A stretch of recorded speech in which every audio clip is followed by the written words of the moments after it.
Саламатсыздар ма? Сіздерге бүгін мороженое аппараты жайлы толық ақпарат беретін боламын. Мынау біздің балмұздақ жасайтын аппаратымыз, яғни мынау басынан бастап құрап сіздерге көрсететін боламын.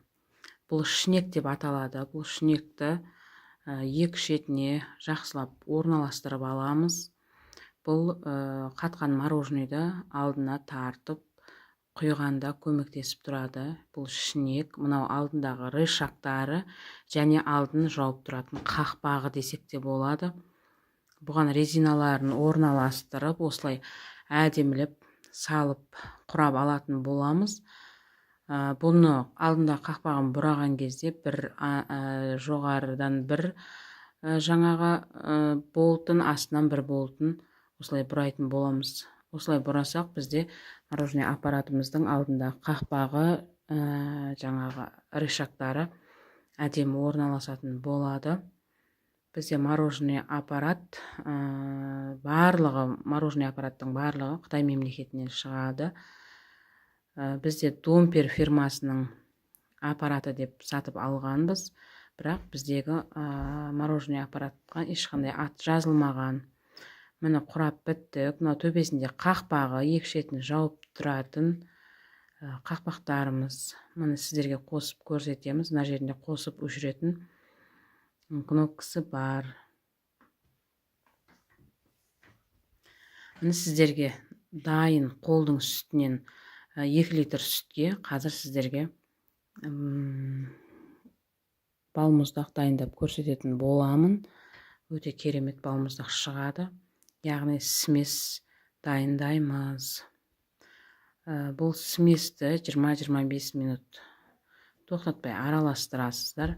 Осылай қоймалжың әрі әдемі болғанша жақсылап арасында іртік ештеңе қалмау керек. Осылай араластырып аламыз сместі. Біз енді бұл жерде дайын смеспен жасап жатырмыз. Бұл бакке құйып жатырмыз. Бұл багымыз бір шеті 6 литр, мына шеті тағы да 6 литрлік бак. Сонда екі жағынан толтырып құйғанда 12 литр дайын смес кететін болады. Смесімізді құйып алдық. Енді оның жақсылап қақпақтарын жауып қоямыз. Ешқандай ешнәрсе түсіп кетпеу керек, таза болу керек. Мына жерде бос айландыратын, яғни холостой айландыратын кнопканы басамыз. Өйткені ішіндегі сместеріміз бағанағы шнектің ішіне түсіп, бәрі жайғасып алу керек. Осындай кнопкалары. Мына қардың суреті бар кнопкамыз. Жаңағы нені көрсетеді? Мороженое қатыратын. Неде сет деген кнопкамыз қанша сатқаныңызды көрсетеді. Мынау минус температура 17 градус болып тұр. Ал мынау астындағы 00 дегеніміз ол қазір біздің мороженойдың қатқан-қатпаған градусын көрсетеді.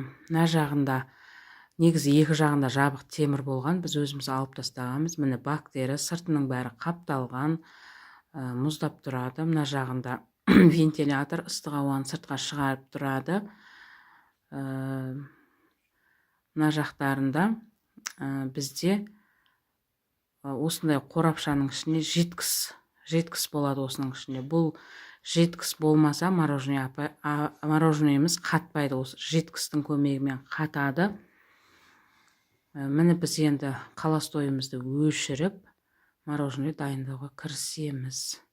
Мына жерде проценттері көрсетіп тұрады. Мороженойдың қанша градусқа жетіп, қатқан, қатпаған, қанша пайызға жеткен бәрін көрсетіп тұратын болады. Мына жерде біз дайын контейнерлерге осындай вафлилерімізді салып дайындап қоямыз. Контейнерде таза тұру керек. Мынандай бізде бетіне себетін микстарымыз бар, пустышкаларымыз бар. Өз қалауларыңыз бойынша сеуіп, халыққа ұсына берсеңіздер болады. Міне бізде жеткіс құятын қорапшамыз, жеткіс құйылған қорапшамыз, яғни ағарып бастап жатыр.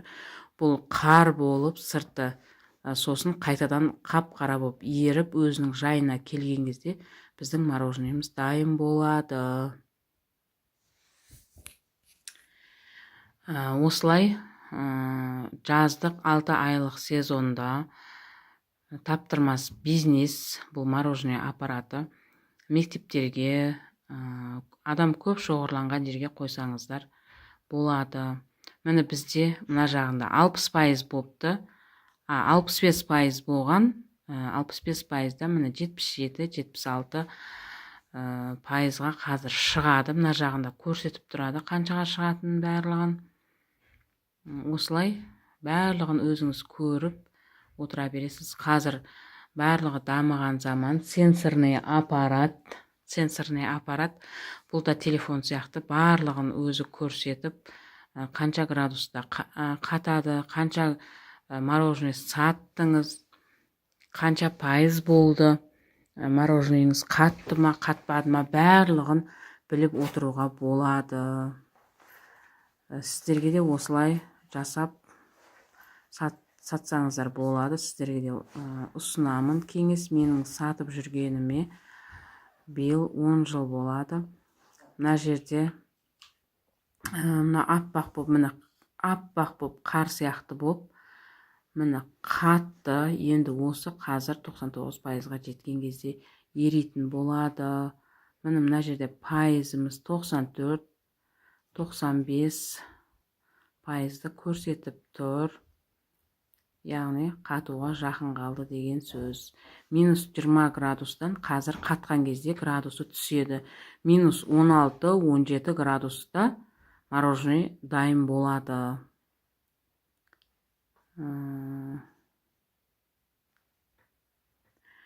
Міне 98-97 көрсетіп тұр. Яғни мороженеміз дайын болуға жақын қалды деген сөз. Міне біздің жидкіс құйылған мороженое аппаратта қорапшамыз, яғни еріп қап-қара болып бітті. Мына жағы 99%-ға жетті мороженеміз. Енді сіздерге мороженемізді, яғни құймалы балмұздағымызды құйып көрсететін боламын. Мынау біздің вафлеміз. Вафледің астына осындай ұнтақ себеміз, өйткені астынан мороженое тамып кетпеу керек балмұздағымыз. Осылай балмұздағымызды құйып көрсететін боламын. Міне біздің балмұздағымыз дайын. Өте әдемі, дәмі керемет. Яғни қаймақ сияқты болып түсетін болады. Дәмі өте керемет болады. Бұл жеңіл болады. Осылай қаймақ сияқты жеңіл болады. Бұны қанша қисайтсаңыз да, төмен қарай ұстасаңыз да, бұл құламайды. Өзіңіздің қалауыңыз бойынша осылай бетіне пустышкаларыңызды сеуіп, тәттілеріңізді сеуіп, бізде ягодный микс бар, әр түрлі жаңағы вишнядан, құлпынайдан жасалған сиробымыз бар. Соны себеміз бетіне. Сіздер өз қалауларыңыз бойынша шоколад жасап, әр түрлі етіп қалыпқа ұсынсаңыздар болады.